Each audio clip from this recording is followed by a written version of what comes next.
Hi guys, and welcome back to the 50 State Cold Case Spotlight. Today we are in North Dakota for our last day, day 5, and I will be spotlighting the case of Russell Turcotte.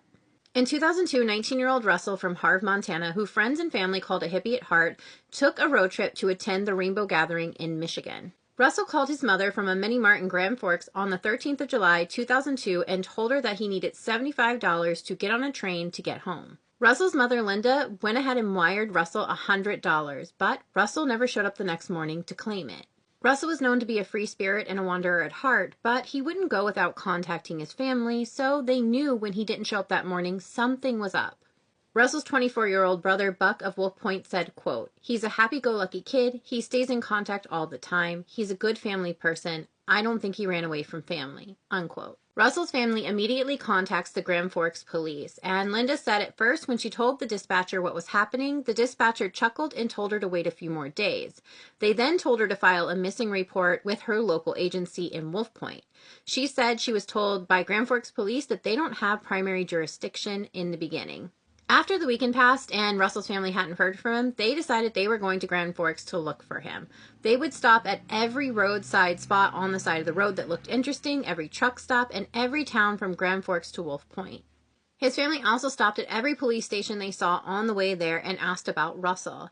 Buck and his father, William, plastered dozens of missing person signs at gas stations and handed out flyers in Minot, North Dakota at the state fair. Linda was able to trace down the mini-mart that Russell originally called her from based on the phone number, and when she spoke to the employees there, they told her that Russell had been asking directions to a rescue mission. It would take months for Russell's father and mother to convince the Grand Forks police to get organized in helping search for their son. Russell's family would end up reaching out to Texas EchoSearch and pleading with the Grand Forks police to become involved. Nearly 3 months after Russell has disappeared, investigators finally work with Texas EchoSearch and more than 60 volunteers from North Dakota, Minnesota, and Montana covered 200 square miles in the search for Russell. The search teams were divided into 4 or 5 member teams, and they covered the north, south, and west areas of Grand Forks and both sides of the Red River.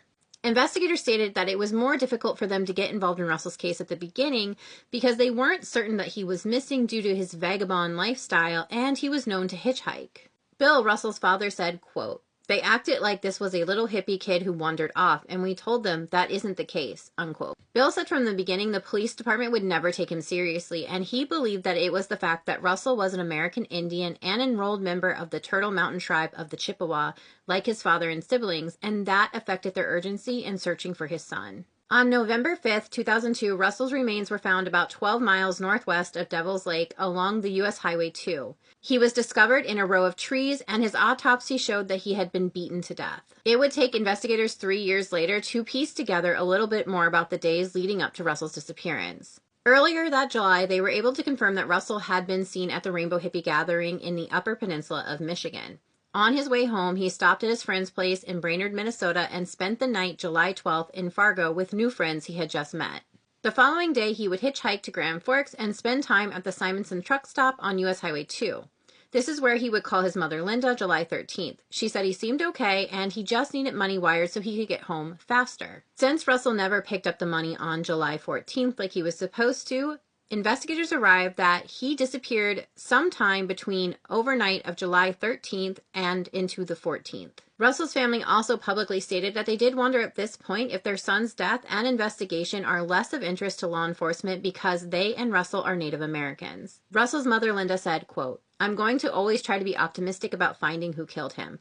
We will do all that we can to make sure that happens, somewhere, in some fashion. We won't just give up. It's been a fight from the beginning because he was worth it. He was our son," unquote. It's now been 23 years, and there's been no suspects identified in Russell's case, and his case remains unsolved. His family has returned to Grand Forks throughout the years where his son was last seen in hopes of generating leads. You can help by continuing to share his face and his story. His family should have never had to beg law enforcement to get involved. No family ever should. Thank you for taking the time to get to know Russell today, and don't forget, every time you see a missing murdered post on social media, hit like and share, because every time we share a face, we get closer to solving a case. Thank you for joining me for North Dakota for day number 5, and next week we will be going into Alabama. I'll see you then.